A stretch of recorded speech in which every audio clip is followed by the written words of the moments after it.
Welcome to Colton High Screencasts. I'm your host, Mr. Dollins. John Hattie is a professor from the University of Melbourne in Australia. Dr. Hattie has been at the forefront of researching the impact a wide range of factors have on student learning, from diet all the way to collaborative learning and direct instruction. His effect size study has been a galvanizing force for educators looking to determine the best methods with which to reach their students and ensure their success. In this clip, Dr. Hattie addresses the importance of our students being assessment-capable learners and brings up the distinction between formative and summative assessment. Well, this assessment-capable student came out of a discussion that I had many years ago with Paul Black, who wrote the Black and William paper in the inside the black box many years ago. And he warned me and said, be careful. A lot of that formative evaluation, formative assessment, summative assessment stuff will fail. And he said it will fail because as teachers and systems understand the formative power of using assessments, they'll start to make everything formative. And like I've heard No Child Left Behind being called formative assessment. It's not. It's summative. And there's nothing wrong with summative. The distinction is Bob Stake had this great line where he said, when the cook tastes the soup, it's formative. When the guest tastes the soup, it's summative.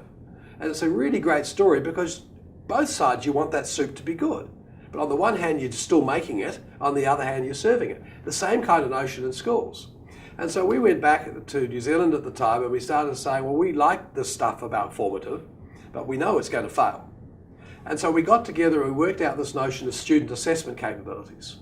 And the argument is that if we teach the students how to evaluate their own learning, that's what the key of formative assessment is. And of course, if you're going to teach the students that, the teachers have to know it to teach the students that. So you get that double virtuous circle without all that language that goes with formative versus summative. And students need to know, as they're going through their learning, how to use assessment to improve their learning. Plus they also have to know to use assessment to know if they've reached the 6-foot bar or whatever it is they're trying to achieve, the summative side of things. And so this is... In the clip, Dr. Hattie refers to a quote from Robert Stake. When the cook tastes the soup, that's formative.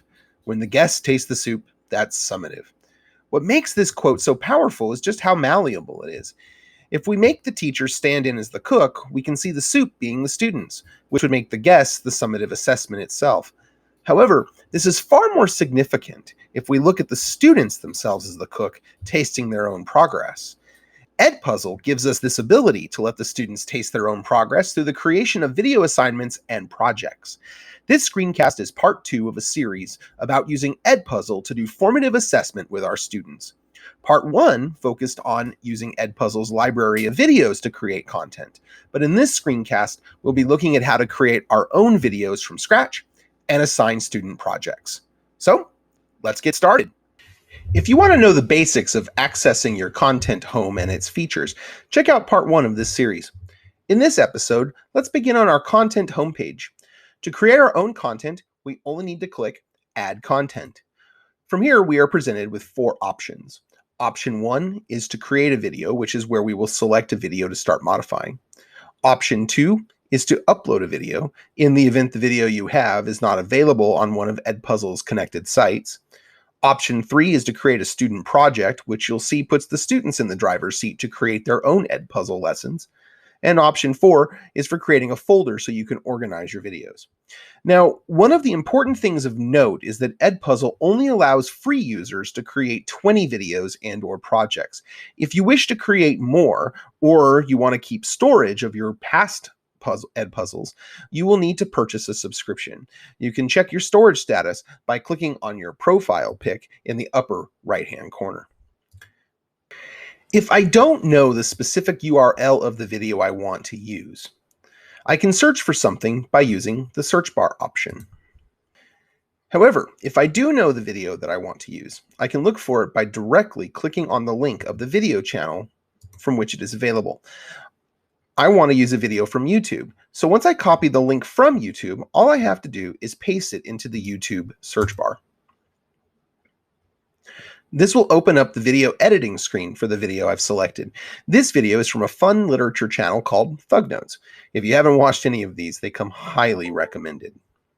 Adding questions and creating content for this video works the same as it did in part 1. You can cut the video to trim out unnecessary sections, you can add audio voiceovers, and you can insert questions, quizzes, and notes to act as formative tools as your students watch the video. So I want to get rid of the publisher logo at the beginning, so I will need to cut it. To do this, I can either drag this marker bar to the stopping point, or I can type in the exact time location. Then all I have to do is click Add Cut. To get rid of the clip, I simply click on it and drag it to the left. Notice that the time of the video went from 5:15 to 5:12. If I don't like the cut, I can always click Undo or Reset to go back. To add any voiceover, I click on the Voiceover tab and can click Start Recording. This allows me to record any instructions or other information students might need. However, it does mute the sound on the audio to place yours on top. So let me record on this one. Watch this incredible video and answer the questions as you go along. Lastly, we can add questions by clicking on the Questions tab. There are 3 types: multiple choice questions, open-ended questions, and notes.